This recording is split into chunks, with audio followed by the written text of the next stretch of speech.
André, internei meu filho, estava toda cheia de esperança e ele recaiu depois que saiu da clínica. Isso é normal? Infelizmente, as recaídas podem acontecer. E uma realidade que a família precisa compreender que a internação não resolve tudo. É isso mesmo. A internação tem finalidades específicas. Por exemplo, ela deve ter um bom suporte para a desintoxicação da pessoa, para que ela possa passar por um processo de abstinência de forma adequada.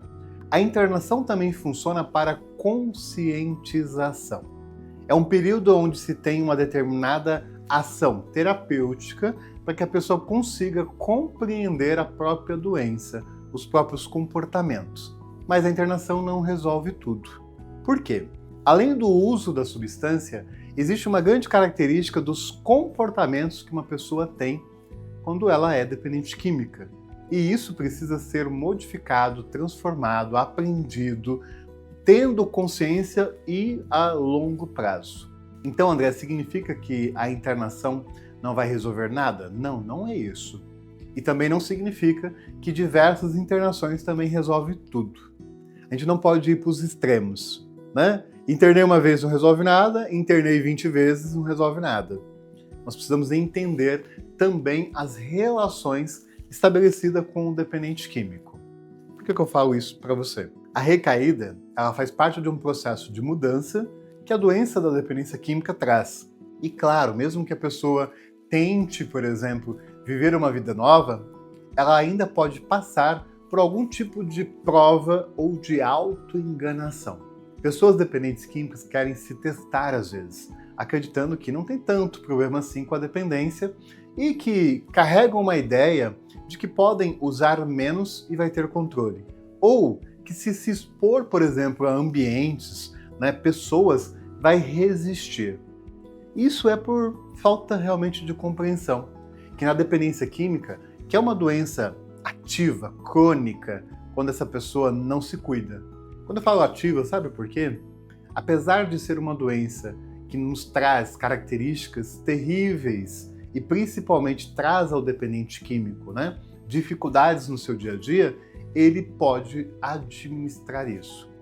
Essa pessoa precisa combater as suas ações, a sua visão de vida, atitudes que devem ser mudadas ao longo do prazo, ao longo da vida. Agora, uma coisa que eu quero que você entenda. Preste atenção nisso que eu quero te explicar agora. A internação ela precisa ter começo, meio e fim, porque isso é uma ferramenta de recuperação.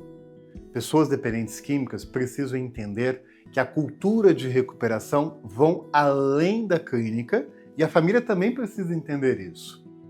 E que se não compreender, infelizmente, a família e o dependente químico vão ficar vivendo uso e uso de tempos em tempos.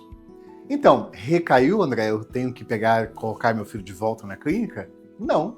Você precisa entender junto com ele o porquê que isso está acontecendo. E se não, conversar também com os profissionais. Por isso que é importante a família e o dependente químico se cuidarem. Não é só quem usa drogas. Todos precisam se cuidar, todos que estão envolvidos nessa dinâmica. Só que nós estamos falando com uma doença traiçoeira chamada dependência química e que principalmente tem atrás disso uma questão chamada mentira. O que eu posso recomendar para você? Trate com o dependente químico tudo baseado na verdade. Dependentes químicos vão mentir por enganar o que estão fazendo, vão se auto-enganar para poder justificar a mentira que estão vivendo e também vão fugir daquilo que nós temos na nossa vida, que se chama responsabilidades. E nesse turbilhão de coisas, a família às vezes está perdida no quê? Nas emoções, na vergonha, na culpa. Está perdida naquilo que o dependente químico promete e não cumpre. Está perdida acreditando que não tem outro caminho. Existem formas de ajudar uma pessoa dependente química, mesmo que tenha recaídas. E o primeiro passo disso é com que você estabeleça limites. Eu tenho uma comunidade online, quando eu falo uma comunidade para família. E toda família que vive com dependentes químicos deveriam estar lá na nossa comunidade. Sabe por quê? Eu tenho vídeos que eu falo especificamente sobre a mudança da relação que se tem com o dependente. Por exemplo, colocar limites de forma saudável, né? Ou, principalmente, a família compreender que essa preparação que a família busca, e a gente tem vários encontros, né, durante os meses, no sentido de trazer assuntos que são importantes, a família precisa aprender. E às vezes a gente não quer aprender, né? A gente é cabeça dura, a gente quer fazer do nosso jeito. Só que na dependência química isso custa caro. Porque o que você não aprende, você também não resolve. E por outro lado, você fica dependente de um comportamento de uma pessoa que também não está aprendendo a lidar com a própria doença. Olha que confusão que fica. Então o que nós precisamos enxergar? A clínica tem um começo, meio e fim de tratamento, a família precisa estar se fortalecendo com ajuda profissional, com um grupo de apoio, estando dentro de uma comunidade que pode ser online ou também no grupo presencial, e o dependente químico precisa fazer a parte dele.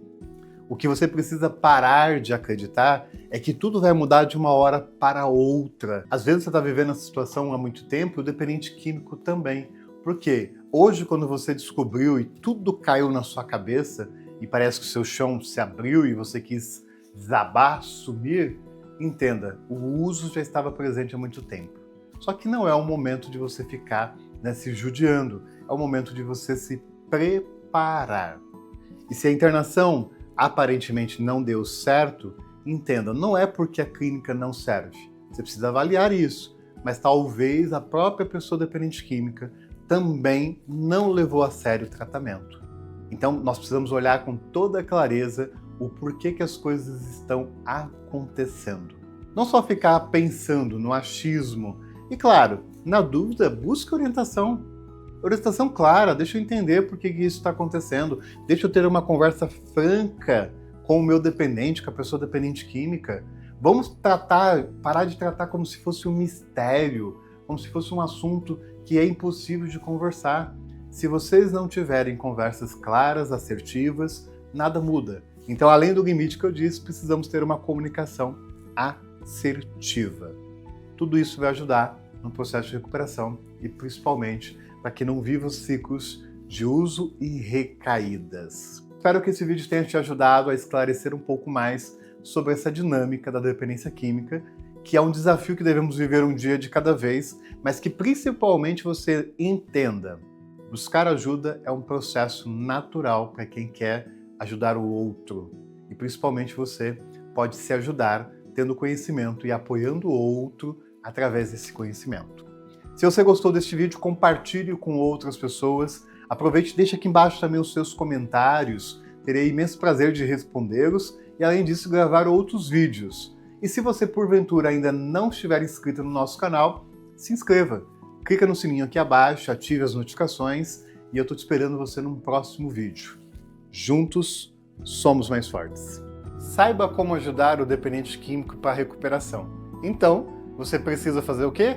Se inscrever aqui no nosso canal. Clique no sininho, ative as notificações e vamos juntos, porque juntos somos mais fortes.